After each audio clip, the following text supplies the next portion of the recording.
ग्रंथालीच्या साहित्याच्या पारावर सर्व वाचकांचं रसिकांचं मनपूर्वक स्वागत करते मी डॉक्टर मृण्मयी भजर। 1975 साल हे युनोनं आंतरराष्ट्रीय महिला वर्ष म्हणून जाहीर केलं आणि त्यानंतर दरवर्षी 8 मार्च हा जो दिवस आहे हा आंतरराष्ट्रीय महिला दिन म्हणून जगभरात साजरा होऊ लागला। लेखनाच्या बाबतीत आपण जर विचार केला तर अनेक लेखिकांची नावं घेता येतील। काही वर्षांपूर्वी आपल्याकडे मालतीबाई बेडेकर यांना लेखनातून व्यक्त होण्यासाठी नाव बदलून म्हणजेच विभावरी शिरूरकर या नावाने लेखन करावं लागलं होतं। स्मृतिचित्रे लिहिणाऱ्या लक्ष्मीबाई टिळक असोत किंवा फाउंटन हेड लिहिणाऱ्या आयन रँड असोत किंवा हॅरी पॉटर सारखी जी एक सिरीज आहे जिने जगभरात अक्षरशः धुमाकूळ घातलेला आहे, ती सिरीज लिहिणाऱ्या लेखिका J.K. राऊलिंग असोत, गौरी देशपांडे, कविता महाजन अशी कितीतरी नावं घेता येतील की ज्या लेखिकांनी स्वतःची एक ठाम भूमिका, स्वतःचा विचार, स्वतःचा दृष्टिकोन हा त्यांच्या लेखनाच्या माध्यमातून समाजापर्यंत पोहोचवलेला आहे। क्रांतिज्योती सावित्रीबाई फुले या लेखिकाही होत्या हे खूप कमी लोकांना माहिती आहे। 1854 साली त्यांचा पहिला कविता संग्रह काव्य फुले हा प्रकाशित झाला। त्यानंतर निबंध लेखन, ज्योतिबांना लिहिलेली पत्र असं त्यांचं साहित्य प्रकाशित आहे आणि सुदैवाने ते आज PDF फॉर्ममध्ये देखील उपलब्ध आहे। अशा सर्व लेखिकांना सलाम करून आजच्या कार्यक्रमाची सुरुवात करूया। महिला दिनानिमित्त आपण 2 लेखिकांच्या पुस्तकांचा धांडोळा घेणार आहोत। ही दोन्ही पुस्तकं आहेत ही खरं तर अतिशय वेगळ्या धाटणीची आहेत, वेगळ्या आशयाची, वेगळ्या विषयाची आहेत। पण ही दोन्ही पुस्तकं जेव्हा मी बघत होते तेव्हा लक्षात आलं की ही दोन्ही पुस्तकं म्हणजे एका स्त्रीने तिच्या जवळच्या नात्यातल्या पुरुषावर अतिशय आत्मीयतेने लिहिलेली ही पुस्तकं आहेत।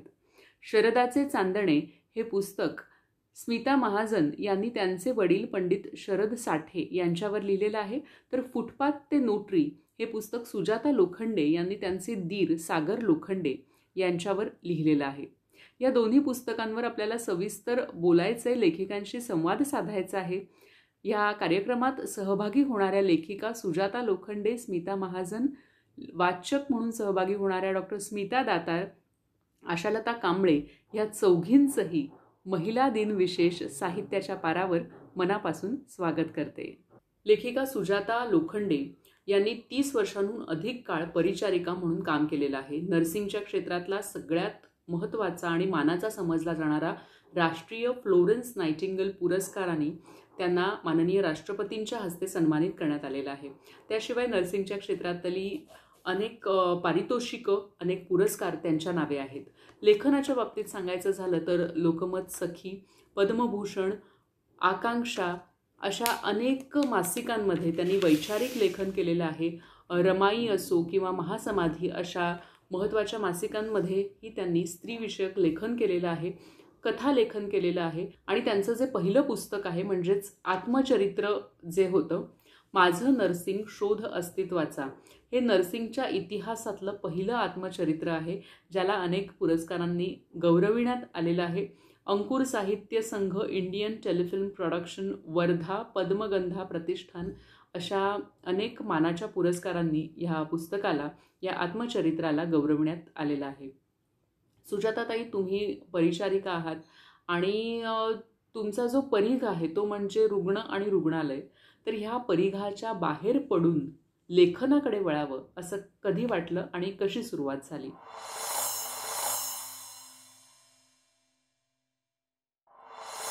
साहित्य आणि सामाजिक क्षेत्रात वावरताना हा प्रश्न मला बऱ्याचदा अनेकांनी विचारलेला आहे। फुटपाथ ते नोटरी या कादंबरीपूर्वी माझं नर्सिंग शोध अस्तित्वाचा हे माझं आत्मचरित्र प्रसिद्ध झालं। नर्सिंग व्यवसायातील पहिलं आत्मचरित्र म्हणून त्याला गौरविण्यात आलं।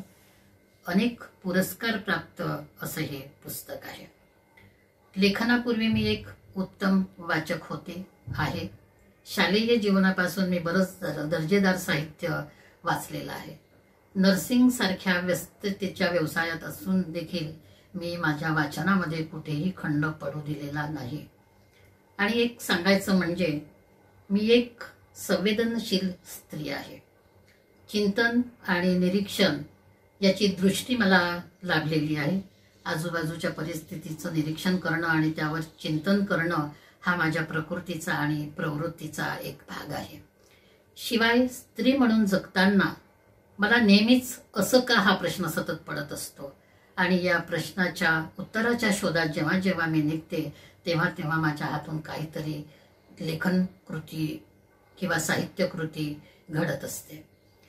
आणि शिवाय लेखन वाचन हेच माझ्या लेखनासाठी कार्यभूत ठरलेलं नाही, तर साहित्य हे दुःखातच प्रसवते हे वाक्य हे माझ्या बाबतीत अगदी तंतोतंत लागू पडतं. ऑन ड्युटी मला हृदयविकाराचा एक सौम्य झटका आला आणि या हृदयविकाराच्या झटक्याने मला बरंच आत्ममग्न केलं.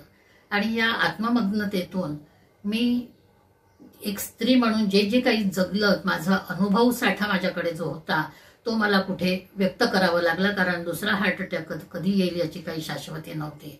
आणि हे सगळं व्हायच्या आत माझ्या मनातलं जे काही साचलेपण होतं ते मला रित करायचं होतं आणि त्यासाठी लेखनाचा मार्ग मला हा उत्तम वाटला. आणि त्या दृष्टीने मग मी माझ्या आत्मचरित्र लेखनाला सुरुवात केली आणि त्यातूनच या माझं नर्सिंग शोध अस्तित्वाचा या आत्मचरित्राची निर्मिती झाली. एकूणच वाचन, चिंतनशील वृत्ती आणि हृदयविकाराचा झटका हे माझ्या लेखन प्रक्रियेला कारणीभूत ठरलेलं आहे. शरदाचे चांदणे या पुस्तकाच्या लेखिका स्मिता महाजन ह्या भरतनाट्यम नृत्यांगना आहेत. नृत्यामध्ये त्यांनी MA केलेलं आहे. हिंदुस्थानी शास्त्रीय संगीतामध्ये त्या संगीत विशारद आहेत आणि कर्नाटकी संगीत देखील काही वर्ष त्या शिकलेल्या आहेत. त्या स्वतः संगीतकार आहेत, रचनाकार आहेत, नृत्य संरचना करतात आणि मुळात हे जे आहे भरतनाट्यम नृत्य शिकवणं आणि त्याचं सादरीकरण करणं ह्या सगळ्या गोष्टी त्या गेल्या अनेक वर्षांपासून करत आलेल्या आहेत. नृत्यावरच त्यांची 2 पुस्तकं प्रकाशित आहेत, शास्त्रीय नृत्य शैलींचा इतिहास आणि मार्गम उन्मेष. आणि हे त्यांचं 3रं पुस्तक आहे शरदाचे चांदणे. स्मिताताई, मला असं एक प्रश्न पडतो हे पुस्तक जेव्हा मी पाहते तेव्हा, की हे खूप वेगळ्या धाटणीचं पुस्तक आहे. म्हणजे हे पंडित शरद साठे यांच्या आयुष्यावरचं पुस्तक आहेच, पण एक चरित्रात्मक जशी पुस्तकं असतात तसं हे पुस्तक नाहीये. तर असं वेगळ्या धाटणीचं पुस्तक लिहावं असं का वाटलं? आणि त्यालाच जोडून असाही प्रश्न विचारते की हे पुस्तक जे आहे त्यामध्ये मराठी आणि इंग्रजी अशा दोन्ही भाषांमधलं लेखन आहे, जे आपल्याला खूप अभावानेच खरं तर अशी पुस्तकं आपल्याला आढळतात. तर ते कशासाठी आहे ते देखील सांगा.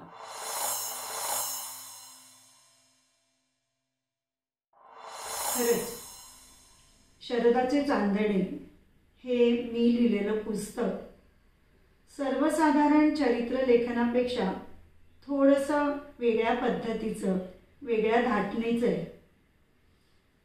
माझे वडील कैलासवासी पंडित शरद साठे, ज्यांच्याविषयी मी हे पुस्तक लिहिलंय, ते एक अतिशय मनस्वी, सर्जनशील आणि सौंदर्यवादी असे उत्तम शास्त्रीय संगीत गायक होते. त्याचबरोबर ते सुलेखनकार होते आणि त्याचबरोबर कुटुंबवत्सल, सर्व जबाबदाऱ्या सांभाळणारे असे चाकोरीबद्ध जीवन जगणारे पुरुषही होते. त्यांच्या या अष्टपैलू स्वभावाला एकीकडे चाकोरी होती, पण त्या चाकोरीत न बसणारं एक अतिशय सर्जनशील, मनस्वी असं व्यक्तिमत्व होतं. म्हणून मला असं वाटलं की त्यांचं व्यक्तिगत जीवन आणि त्यांचं कलात्मक प्रवास, त्यांची प्रगल्भता, त्यात त्याला आलेले अनुभव, हे सर्व 2 वेगळेच विभाग करावेत. कारण त्यांच्या कलात्मक प्रवासातले अनेक टप्पे जे अर्थातच त्यांच्या कौटुंबिक वाटचालीबरोबर चालू होते, त्यात त्यांची घडली गेलेली विचारसरणी, त्यांना आलेले असंख्य अनुभव, हे जर वाचकांपुढे आले तर त्यांचं व्यक्तिमत्व त्यातूनच त्यांना जास्त उमगेल. त्याचबरोबर त्यांनी नियमितपणे लिहिलेल्या डायऱ्या, त्यांची पत्र, त्यांचं उत्तम सुलेखन, ते स्वतः उत्तम सुलेखनकार होते, कॅलिग्राफर होते, या सर्वांचे नमुनेही या पुस्तकात मी मुद्दामून दिलेत, ज्यायोगे पंडितजींचं व्यक्तिमत्व आपोआपच वाचकांच्या समोर येईल. या पुस्तकाचं अजून एक वेगळेपण तेच आहे की याच्यात मराठी आणि इंग्रजी दोन्ही भाषांमधून लिखाण आले. खरं तर सहसा असं होत नाही पण झालं असं की माझी लिखाणाची भाषा ही मराठी सहज येते. त्यात मला वेगळा काही त्याच्यासाठी परिश्रम घ्यावे लागत नाही. आणि बाबांनी संगीत विषयचे लिखाण करून ठेवलं होतं. अनेक पेपर्स त्याबाबत प्रकाशित झालेले होते. त्यांचे विचार त्याच्यामधनं आलेले होते. ते बरेचसे विचार त्यांनी इंग्रजीमधून मांडलेले होते. त्यामुळे मला असं वाटलं की ते त्यांचं आहे तसंच लिखाण, त्याला कुठेही धक्का न लावता, त्यातला एकही शब्द न बदलता जसंच्या तसं आपण दिलं तर ते जास्त संयुक्तिक ठरेल. आणि म्हणून मग मी ठरवलं की या पुस्तकामध्ये मराठी आणि इंग्रजी दोन्ही भाषांचा वापर करावा. सुजाताताई, तुम्हाला तुमचे धाकटे दीर सागर लोखंडे यांच्यावर कादंबरी लिहावी असं का वाटलं? फुटपाथ ते नोटरी ही माझी दुसरी कादंबरी, पुरुषप्रधान कादंबरी आहे. एका व्यक्तीचा संघर्ष मी याच्यामध्ये मांडलेला आहे, ज्याचं आयुष्य फुटपाथपासून सुरू झालं आणि आज ते नोटरी आहेत. फुटपाथ ते नोटरी यामधला जीवन संघर्ष याच्यामध्ये मी मांडलेला आहे आणि ते आज अतिशय संपन्न असं आयुष्य, सामाजिक दर्जाचं उत्तम आयुष्य ते जगत आहेत. आणि मला सांगायला अभिमान वाटेल की नात्याने ते माझे धाकटे धीर आहेत. आंबेडकरी समुदायाला संघर्ष काही हा वेगळा नाही. आंबेडकरी समाजातील पुरुषाच्या वाटेला जातीय व्यवस्था, शोषण व्यवस्था आणि सामाजिक विषमतेचा बळी अनेकदा आंबेडकरी पुरुषाच्या वाटेला आलेला आहे. पण सागरचा संघर्ष हा काही कुठल्या व्यवस्थेविरुद्धचा संघर्ष नव्हता, तर ही एका ध्येयवेड्या तरुणाची कादंबरी आहे, एका ध्येयवेड्या तरुणाची कहाणी आहे असं म्हटलं हरकत नसावी. तो प्रत्येक वेळा परिस्थितीला त्याचा संघर्ष हा गरिबीशी आहे, दारिद्र्याशी आहे. तो गरिबीशी, दारिद्र्याशी झगडताना तो ठेचकाळतो, कोलमडतो, पण हार मानत नाही, परिस्थितीशी हार मानत नाही. तर तो एका फिनिक्स पक्षाप्रमाणे राखेतून भरारी घेऊन आपलं आयुष्य जगण्याचा नवीन मार्ग सतत शोधत असतो. फुटपाथ ते नोटरी या पुस्तकाच्या प्रकाशनाच्या वेळी गुरुवर्य विस जोग यांनी हे पुस्तक, ही कादंबरी म्हणजे आंबेडकरी साहित्यातील तिसऱ्या पिढीचा जाहीरनामा आहे असं म्हटलं आहे. आणि आजच्या सामाजिक पार्श्वभूमीवर विस जोग सरांचे हे शब्द अत्यंत बोलके आहे. एका सागरचा संघर्ष सांगताना एका आयुष्यात माणसाने किती भूमिका वठवाव्या, वेटर, टेलर, मजूर, भाजीवाला, रिक्षावाला, चहावाला, हे सगळं माझ्यासाठी खूप अस्वस्थ करणारं होतं. कारण माहेरी मी अगदी अल्प मध्यमवर्गीय गटामध्ये मोडणारे. 18 विश्व दारिद्र्य काय असतं हे मला माहिती नव्हतं, पण सासरी गेल्यानंतर गरिबी, दारिद्र्य, जीवन संघर्ष आणि एकूणच 18 विश्व दारिद्र्य हे काय असतं मी तिथे बघितलं. एक नाही तर अख्खं घराणं म्हणजे लोखंडे आडनाव लावणारे सगळेच्या सगळे जगण्यासाठी मला धडपडताना दिसले. कोणी विटाच्या भट्टीवर काम करत होतं, तर कोणी जंगलामध्ये कामाला जात होतं, तर कोणी गारात उडवताना दिसलं, कोणी मला केनिंगचं काम करताना दिसलं. म्हणजे बाकीच्या गरजा ह्या त्यांच्यासाठी दुय्यम होत्या, पण फक्त अन्न, वस्त्राची पण लढाई त्यांच्यासाठी गौण होती. वस्त्र पण अपुरं असलं तरी चालेल, पण फक्त अन्न आणि अन्नासाठी ही मंडळी मला धडपडताना दिसली. आणि याच्यामध्ये सागरचा संघर्ष हा फार जगावेगळा होता.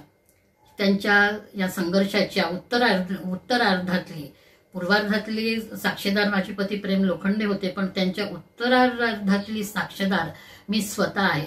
त्यांचा हा संघर्ष मी अगदी जवळून डोळ्याने पाहिलेला आहे. हा संघर्ष नव्या पुढे यावा, जेणेकरून त्यांच्या जगण्यातून इतरांना बोध घेता येईल किंवा नवीन जीवनदृष्टी या नवीन पिढीला लाभेल, यासाठी माझा हा लेखन प्रपंच होता. आणि शेवटी काय तर साहित्य हा समाजाचा आरसा आहे असं म्हटलं जातं. कथा कादंबरी यातला मूळ गाभा म्हणजे याचं जे कथा कादंबरीचं जे बीज असतं हे कुठेतरी सत्यतेवर आधारित असतं. बाकीचं कल्पनाविश्वाने लेखक त्याला रंगवतो असतो, पण त्याचा मूळ जो गाभा असतो तो एका सत्यतेवर आधारित असतं. आणि मग माझ्या आजूबाजूला तर ही सत्य परिस्थिती होती. कथा कादंबरीचा विषय तर मला माझ्या आजूबाजूला सापडला होता, मग मी त्याच्यावर का लिहू नये, हा कादंबरी लेखनामागचा हा एक विषय होता. खरं तर ही कादंबरी माझ्या आत्मचरित्राच्या आधीच यायला हवी होती. ज्या वर्षी म्हणजे माझ्या लेखन आत्मचरित्राच्या जवळपास 8-10 वर्षापूर्वी सागर आणि ज्योतीने मुंबई सोडली आणि भर पावसामध्ये मी त्यांना रेल्वे स्टेशनवर निरोप द्यायला गेले आणि परत येतानाच या कादंबरीने माझ्या मनामध्ये घर केलेलं होतं. परंतु कुठेतरी माझा आत्मविश्वास नडला आणि हे लेखन मागे पडलं.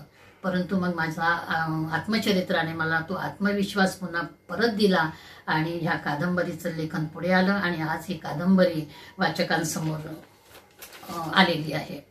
स्मिताताई, हे पुस्तक म्हणजे एका कलाकाराने दुसऱ्या एका महान कलाकाराविषयी लिहिलेलं पुस्तक आहे असं म्हणायला हरकत नाही, कारण तुम्ही देखील एक कलाकार आहात. पण त्याचबरोबर तुम्ही पंडितजींच्या कन्या देखील आहात. तर एक मुलगी म्हणून हे पुस्तक लिहिताना तुम्हाला नक्कीच काहीतरी वेगळेपण जाणवलं असेल, काही भावनिक आंदोलनं तुम्हाला जाणवली असतील, तर त्याबद्दल जाणून घ्यायला आवडेल आम्हाला.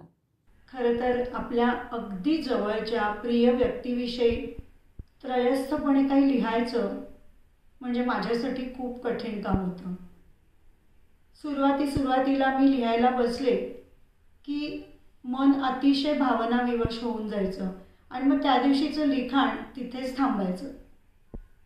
पण जसजशी मी लिहित गेले त्या निमित्तानं बाबांना पुन्हा पाहत गेले, पुन्हा अभ्यासत गेले, तसं माझ्या लक्षात आलं की एक माझे वडील म्हणण्यापेक्षा, असा विचार करण्यापेक्षा, एक उच्च कोटीचे प्रगल्भ, विचारवंत, सर्जनशील असे संगीत विश्वातले एक अध्वर्यू या नात्यानं त्यांनी लिहिलेलं लिखाण हे फार मोलाचं आहे.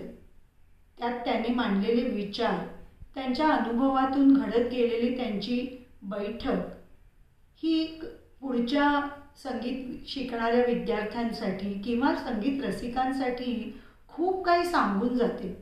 आणि म्हणून ते सर्व लिखाण, त्यांचे विचार लोकांपुढे आणणं गरजेचं आहे. आणि मग मी त्या एकाच निश्चयाने लिहित गेले आणि अशा पद्धतीने मी माझ्या वडिलांनाच पुन्हा एकदा अभ्यासलं.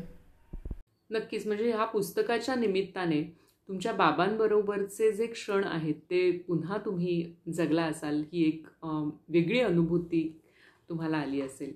यानंतर सुजाता लोखंडे यांच्या फुटपाथ ते नोटरी या पुस्तकातल्या एका छोट्याशा भागाचं अभिवाचन करते. कपड्याची एक जोडी घेऊन मी घराबाहेर पडलो. पोटाशी पिशवी घट्ट धरली. बस सारखी धावत होती आणि आठवणीनं माझ्या मनाची घडी उसवत होती. कुणालाही न सांगता घरातून बाहेर पडलो होतो. तास, 2 तास की 3 तास माहिती नाही, कितीतरी वेळ मी तसाच बसून होतो. चला गोंदिया, पहिला स्टॉप. कंडक्टरच्या आवाजानं माझी झोप उडाली. 2-4 प्रवाशांना खाली उतरवून बस पुन्हा धावू लागली. हळूहळू गर्दीला सुरुवात झाली. गाड्यांची घरघर ऐकू येऊ लागली. दुचाकी, चारचाकींचे हॉर्न कानात वाजू लागले. रस्त्याच्या दुतर्फा, दुकानातून, पानठेल्यातून गाण्यांचा कर्णकर्कश आवाज येऊ लागला. तळणाच्या वासाने आसमंत दरवळू लागला. गाडीची गती मंदावली. पुन्हा खिडकीतून डोकं बाहेर काढलं. तसा कंडक्टर खेकसला, "एक छोकरे, सर उडाने का है क्या?" घाबरून डोकं पटकन आत घेतलं. "गरम शेंगदाणा, पॉपकॉर्न, पेपरमेंट." तरुण फेरीवाला कानाशी सारखा ओरडत होता. माझ्या तोंडाला पाणी सुटलं. खिसे चाचपले. रिकामे होते. होते नव्हते ते सगळे पैसे प्रवासाला खर्च झाले होते. मन मारून तसाच स्वस्थ बसून राहिलो. बस गोंदिया बसस्थानकाच्या आवारात शिरली. रस्त्याच्या कडेला उतरून बराच वेळ उभा होतो. कुठं जायचं? ध्येय निश्चित नव्हतं. दिशा सापडत नव्हती. एवढ्या मोठ्या शहरात कुणी परिचयाचंही नव्हतं. पिशवी खांद्यावर टाकली आणि भरकटलेल्या नावाड्यासारखा भटकत राहिलो. फिरत फिरत एका चौकात आलो. खूप थकलो होतो. विसाव्यासाठी जागा शोधू लागलो. पण रात्र काढता येईल अशी जागा सापडत नव्हती. पुन्हा चालत चालत पुढच्या चौकात आलो. रस्त्याच्या कडेला स्वच्छ फुटपाथ नजरेस पडली. कोपऱ्यावर विजेच्या दिव्याखाली गटाराच्या बाजूला नळ टपकत होता. बाजूलाच काही रिक्षावाले रिक्षात आराम फरमावत होते. वाटलं आश्रय घेण्यासाठी ही जागा योग्य आहे. तहान भुकेनं व्याकुळ चालून चालून थकलेला मी गपकन पायात डोकं खुपसून फुटपाथवर बसलो. त्या क्षणी तीच मला हक्काची वाटली. सुजाताताई, ह्या कादंबरीमध्ये खरं तर असे अनेक नाट्यमय प्रसंग आहेत आणि जे खरे आहेत. जर असंही होऊ शकलं असतं की आणखी थोडीशी तुम्ही त्यामध्ये काल्पनिक काही गोष्टी जर ॲड केल्या असत्या तर आणखी ही कादंबरी तुम्हाला विस्तारता आली असती, पण तुम्ही तसं केलं नाही. ह्यामागे काही कारणं आहेत? काल्पनिकतेच्या पातळीवर मी ही कादंबरी आणखी फुलवू शकत होते यात शंका नाही. तसा भरपूर वावही त्यामध्ये होता. परंतु सागरच्या जीवन संघर्षाचं किंवा त्यांच्याकडून मिळालेल्या कथानकाचं मला भांडवल करायचं नव्हतं. ही कादंबरी मी कुठल्याही प्रसिद्धीसाठी लिहिलेली नाही. हे मी या कादंबरीतून नवीन पिढीला काहीतरी मेसेज जावा यासाठी मी ही कादंबरी लिहिलेली आहे.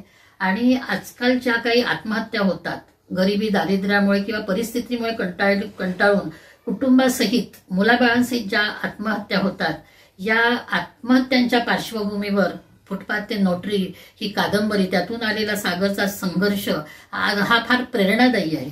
ही प्रेरणा मला समाजाला द्यायची होती. त्याचं कुठेही भांडवल मला करायचं नव्हतं. त्यांच्या सत्यतेला किंवा त्या कादंबरीतले घटना, पात्र, संवाद, त्यातला भावनिक गाभा, या सत्यतेला मला कुठेही धक्का लागू द्यायचा नव्हता. तो जसाच्या तसा मला वाचकापुढे आणायचा होता. हा सुद्धा एकमेव उद्देश हा कादंबरी लिहिण्यामागचा होता. सुजाताताईंनी आत्ताच सांगितलं की त्यांना कुठेही सत्यतेला धक्का लावायचा नव्हता. स्मिताताई, मला तुम्हाला असं विचारायचं की शरदाचे चांदणे हे जे पुस्तक आहे यामध्ये पंडितजींच्या वैयक्तिक आयुष्याबद्दलचे संदर्भ जे आहेत ते फारसे आपल्याला दिसत नाहीत किंवा फार खोलात तुम्ही गेलेला नाही आहेत ह्याविषयी, तर त्याबद्दल काय सांगाल? कोणत्याही कलाकाराचं वैयक्तिक किंवा खाजगी आयुष्य हे खरंच खाजगी राहायला हवं, नाही का? पण माझ्या वडिलांच्या बाबतीत हे निश्चित होतं की त्यांच्या कलाप्रवासातली जडणघडण, त्याची बैठक, त्यातली प्रगल्भता, सर्जनशीलता, या सगळ्या मागे त्यांच्या कुटुंबात कायम नांदणाऱ्या शांततेचा, परिवारातल्या प्रेमाचा खूप मोठा वाटा होता. त्यामुळे त्यांच्या कला प्रवासामध्ये त्यांच्या या खाजगी आयुष्यातील प्रवासाचाही आढावा घेणं गरजेचं होतं. आणि म्हणून मी पुस्तकामध्ये माफक प्रमाणात असं वाटलं की त्यांच्या या वैयक्तिक आयुष्याचा एक आढावा घ्यायला काहीच हरकत नाही. आणि म्हणून मग तेवढ्याच प्रमाणात मी त्याच्याबद्दल लिहित गेले. आणि त्याचबरोबर मात्र त्यांनी लिहिलेले संगीतविषयक विचार हे मला जास्त मोलाचे वाटतात, जे पुढच्या पिढीसाठी किंवा संगीत शिकणाऱ्या कलाकारांसाठी खूप जास्त महत्त्वाचे आहे. आणि म्हणूनच त्यांच्या वैयक्तिक जीवनातल्या घटनांचं त्यातलं चित्रण किंवा त्यातलं लिखाण हे अल्पशा प्रमाणातच केलं. सुजाताताई, ही संपूर्ण कादंबरी वाचल्यानंतर ही कादंबरी कुठेतरी अपूर्ण आहे किंवा अधुरी आहे असं वाटतं, तर असं का बरं वाटतं? मृण्मयी, ही कादंबरी लिहिताना मी एक गोष्ट कटाक्षाने पाहिली, ती म्हणजे कादंबरी भरकटू न देणं.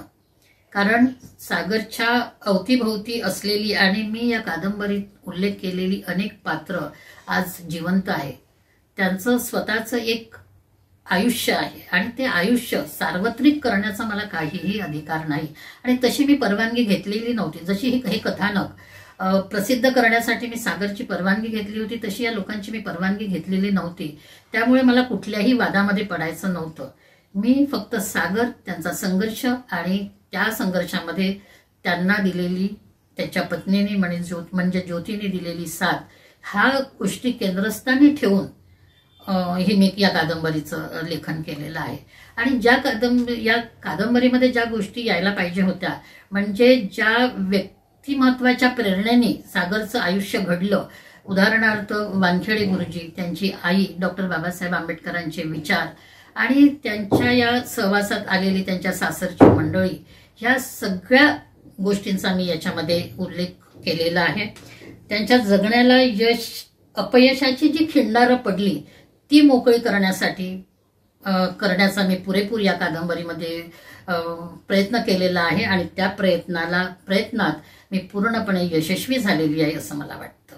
प्रतिथयश शास्त्रीय गायिका, लेखिका आणि अभ्यासक अंजली मालकर यांनी एक प्रश्न विचारलेला आहे की शरदाचे चांदणे हे जे पुस्तक आहे, या पुस्तकाच्या मुखपृष्ठावर हे जे पुस्तकाचं शीर्षक लिहिलेलं आहे, हे शीर्षक स्वतः पंडितजींनी लिहिलेलं आहे. तर स्मिताताई, आम्हाला ह्या शीर्षकाच्या सुलेखनाविषयी जाणून घ्यायचंय आणि त्याचबरोबर असंही सांगा की हे जे पुस्तक आहे हे एखाद्या ठराविक वाचक वर्गासाठी तुम्ही लिहिलेलं आहे का, किंवा कोणता वाचक वर्ग डोळ्यासमोर ठेवून लिहिलंय? या पुस्तकाचं शीर्षक शरदाचे चांदणे. मला वाटतं याविषयी एक विशेष गोष्ट म्हणजे हे जे शीर्षक आहे पुस्तकात, कदाचित आपण सर्वांनी वाचलं असेल की ते स्वतः बाबांनीच त्यांच्या हाताने लिहिलेलं सुलेखन आहे. सुलेखनाचे इतर अनेक नमुने पुस्तकात आलेत, पण मला असं वाटतं की असं विरळाच घडलं असेल की स्वतःच्याच चरित्रलेखनाचं मुखपृष्ठावरील शीर्षक हे त्या स्वतः व्यक्तीनेच लिहिलेलं असावं. हा एक वेगळाच योगायोग या पुस्तकाच्या बाबतीत घडला.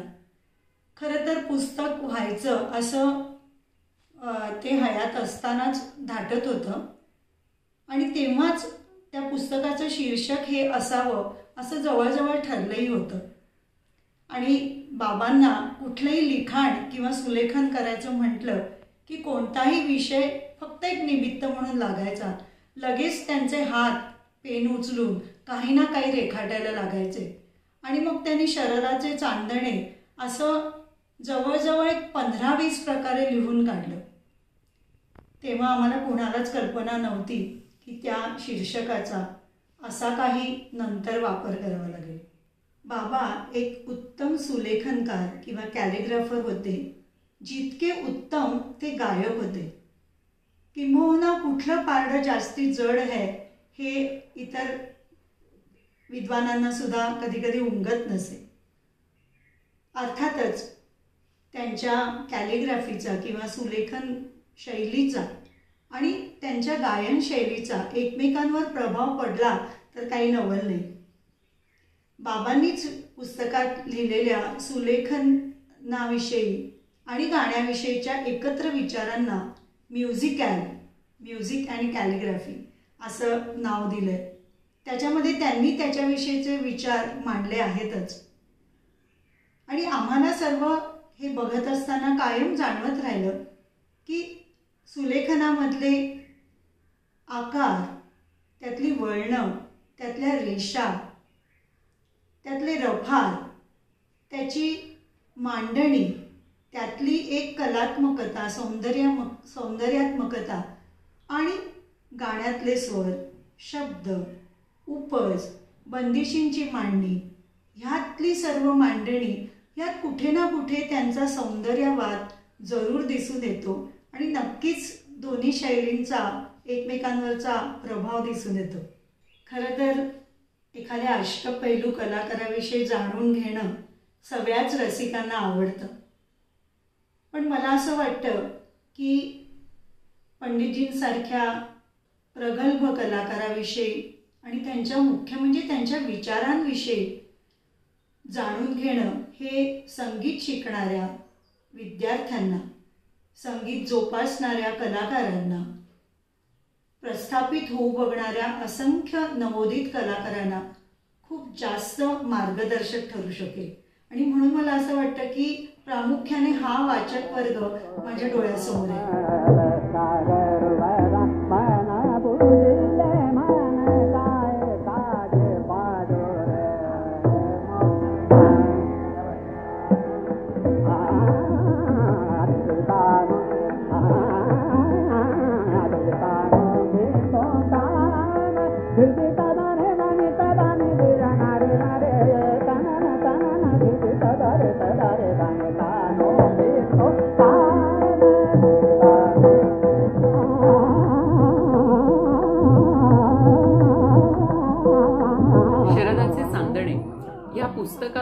पंडितजींविषयी वाचायला मिळणारच आहे, पण ह्या कार्यक्रमातून प्रत्यक्ष पंडितजींच्या संगीताची एक झलक आपल्याला अनुभवायला मिळालेली आहे.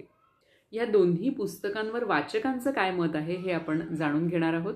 शरदाचे चांदणे या पुस्तकावर बोलणार आहेत लेखिका आणि डॉक्टर स्मिता दातार, आणि त्यानंतर लगेचच फुटपाथ ते नोटरी या पुस्तकावर बोलणार आहेत लेखिका, कवयित्री आणि समीक्षक आशालता कांबळे. नुकतंच शरदाचे चांदणे हे ख्यातनाम भरतनाट्यम नर्तिका स्मिता महाजन यांनी लिहिलेलं संगीततज्ज्ञ पंडित शरद साठेंवरचं पुस्तक वाचलं. नावातच एक प्रसन्न शिडकावा झाला, शरदाचे चांदणे. आणि मी पंडित शरद साठेंना जवळून ओळखतही होते, त्याच्यामुळे त्यांच्या व्यक्तिमत्वाला हे शीर्षक किती साजेसं आहे हे आधी बघून मग मी शीर्षकालाच दाद दिली पहिल्यांदा. पुस्तक खरंच छान आहे.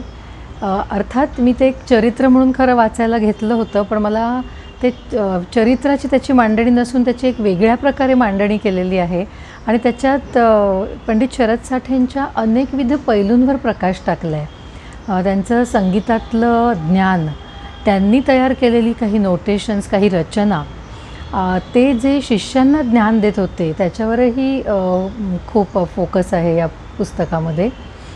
आणि दुसरं म्हणजे शरद साठे हे एक आर्टिस्टही होते, तर त्याही दृष्टीने म्हणजे त्यांची जी कॅलिग्राफी होती, त्यांची चित्र, याच्यावरही प्रकाश टाकलेला आहे. पुस्तक खूप सुंदर झालं आहे. त्याच्यात मी म्हटलं तसं की मांडणी आणि रचना वेगळी आहे, पण त्यांची कन्या स्मिता महाजन यांचं त्यांच्यावरचं जे प्रेम आहे ते दिसून येतं आपल्याला. सगळ्यात माझ्या मनाला स्पर्शून गेलं ते जेव्हा शरद साठे आजारी होते, त्यांच्या शेवटच्या आजारपणात, तर तेव्हासुद्धा शिष्यांना शिकवण्यासाठी त्यांची जी तळमळ आहे, हा जो प्रसंग आहे त्याने मी खरंच हेलावून गेले. आणि दुसरं एक मला मुद्दाम एक नमूद करावंसं वाटतं की त्यांच्या पुत्राने एक फार छोटीशी भावपूर्ण श्रद्धांजली वाहिली आहे आणि ती ते पान बघण्यासारखं आहे. त्याने मी खूप हेलावून गेले. हे पुस्तक शरद काकांनी जे कितीतरी सुंदर त्यांची सगळी कात्रणं जपून ठेवली होती त्याच्यावरही सगळा प्रकाश टाकतं आणि अभ्यासकांना ते नक्की उपयोगी पडेल. तर शरदाचे चांदणेला मी खूप खूप शुभेच्छा देते. आणि स्मिता महाजन यांनीसुद्धा अशीच संगीताच्या विषयावरची अजून काही पुस्तकं लिहावीत असं मला वाटतं, कारण त्या ते करू शकतात. संगीतमय जगात त्या वाढलेल्या आहेत, संगीततज्ज्ञ आईवडिलांच्या पोटी जन्माला आलेल्या आहेत, त्यामुळे अजून अशा अनेक पुस्तकांची आम्ही वाट बघतो आहे. धन्यवाद. नमस्कार, मी प्राध्यापक आशालता कांबळे सुजाता लोखंडे यांच्या पुस्तकाविषयी बोलते आहे.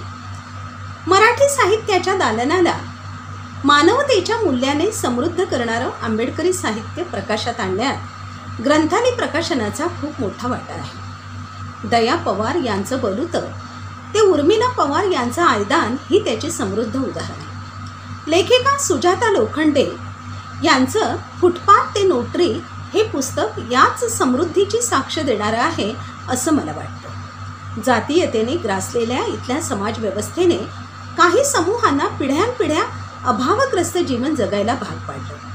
मात्र डॉक्टर बाबासाहेब आंबेडकर नावाच्या महामानवाने या समूहांना असे विचार दिले की ते विचार आत्मसात करणाऱ्या व्यक्तींनी या अभावग्रस्ततेतून स्वतःला बाहेर काढलं आणि सन्मानाचं जीवन जगायला सुरुवात केली.